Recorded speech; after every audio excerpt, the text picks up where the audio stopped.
السلام عليكم ورحمة الله وبركاته. ازيكم يا حبايبي؟ عاملين ايه؟ اخباركم ايه؟ يا رب تكونوا بخير. انا النهارده ان شاء الله باذن الله هعمل لكم شكشوكة.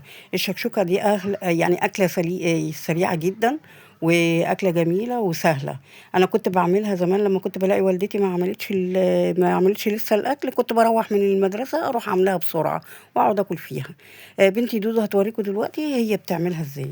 السلام عليكم ورحمة الله وبركاته. ازيكم عاملين ايه؟ يا رب تكونوا بخير. دلوقتي بقى هنعمل الشكشوكة. هي أكلة سريعة جدا وأكلة جميلة جدا وفيها بروتين جامد. دلوقتي بقى أنا معايا 5 بيضات، بضربهم كويس قوي قوي قوي قوي زي ما هو واضح كده. طبعا انا هنا بضرب البيض وبجهزه قبل اي حاجة عشان يبقى جاهز، وبحط عليه فلفل اسود وملح وكمون علشان نشيل الزفارة من البيض. اصلا مكونات الشكشوكه هي بسيطه جدا.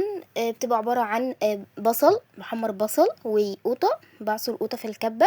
طبعا هنا دلوقتي اهو بحط الفلفل الاسود وال هحط عليه الملح اهو دلوقتي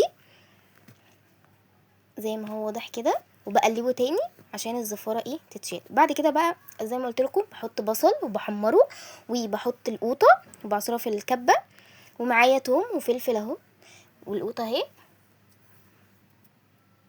والبيض. بوريكم الحاجات تاني. وبعد كده بجيب البصل بقى بعمله في الكبه، افرمه في الكبه جامد. البصل اهو تاني بوريهولكم. وفرمت الفلفل، كان فلفل حامي كده فرمته مع التوم. ده لو انت عايز الشكشوكه تبقى حراقه. لو مش عايزين شكشوكه حراقه ممكن تعملوها بفلفل رومي عادي. دلوقتي حطيت سمنه على النار، بسيح السمنه. طبعا يا جماعه اي حد بيتفرج علينا يا ريت نعمل لايك واشتراك في القناه عشان يوصلكوا كل جديد، وعلشان تدعمونا. لو القناه عجبتكم، لو في اي تعليقات او اي اكله جديده عايزين نجربها مع بعض قولوا لنا في الكومنتات واحنا ممكن نجربها مع بعض. دلوقتي خلاص السمنه ساحت اهي. هحط بقى عليها البصل، واحمر البصل خالص لحد ما يتكرمل، لحد ما يبقى لونه كده جولد، يبقى لونه ذهبي زي ما انتوا شايفين اهو. عايزه اقول لكم الريحه هنا كانت جامده. البصل اهو بيتحمر بتبقى ريحته تحفه، انا بحب ريحته قوي قوي قوي، بحس ان ريحته جميله جدا. سواء بصل او توم لما بيتحمر بيبقى ريحته جميله قوي. دلوقتي بقى انا حطيت على البصل هنا سنه ملح بسيطه، بحيث ان هي تخلي البصل يحمر بسرعه معايا.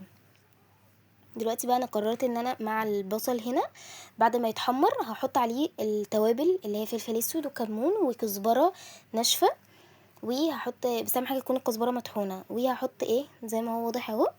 هبدا بقى احط التوابل بتاعته. حطيت كمون، وهحط فلفل اسود، وحطيت بابريكا هحطها دلوقتي. حطيت اهو فلفل اسود. بعد كده هحط سنه بابريكا. عايزه اقول لكم بجد التوابل اللي انا بحطها مع البصل وهو بيتحمر كده بتودي حرفيا، بتوديه في حته تانية، بتخلي ريحته تحفه. وهحط عليه كزبره ناشفه. دي كده التوابل اللي انا بحطها. وهو والبصل دلوقتي معايا بيتحمر بحط التوابل دي كلها. حطيت سنه كزبره اهي، كزبره ناشفه. لو عجبتكم الوصفه متنسوش بقى تعملوا لايك وتقولوا لي رايكم في الكومنتات ايه رايكم فيها. دلوقتي بقى انا خلاص اهو بحمر في البصل، بحمر فيه لحد ما لونه اهو يبقى شكله جولد كده ومتكرمل كده شكله حرفيا. عايزه اقول لكم هنا الريحه كانت تحفه تحفه تحفه، وبتفرق معايا في الطعم جدا. دلوقتي بقى خلاص انا معايا اهو القوطه هحطها، طماطم يعني هحطها. كمان هسيبها تتحمر شويه مع البصل. هقلب فيها شويه مع البصل واسيبها تاخد غلوه كده معاه. بعد ما دودو بقى حطت الطماطم تغلي غلوة، هي هتحط بعد كده التوم والفلفل. احنا ليه ما حطيناش التوم المرة دي؟ هو ممكن التوم والفلفل يتحطوا بعد البصل ما يتكرمل، بعد ما البصل ما يتحمر يعني. احنا دلوقتي خلاص اهو بس حطينا التوم والفلفل معاه بعد ما خلصنا الطماطم خلاص غلت، يعني خدت غلوه كده بسيط.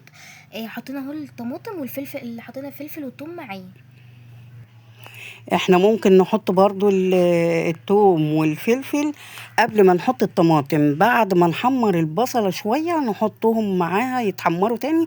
بس احنا ما عملناش كده ليه؟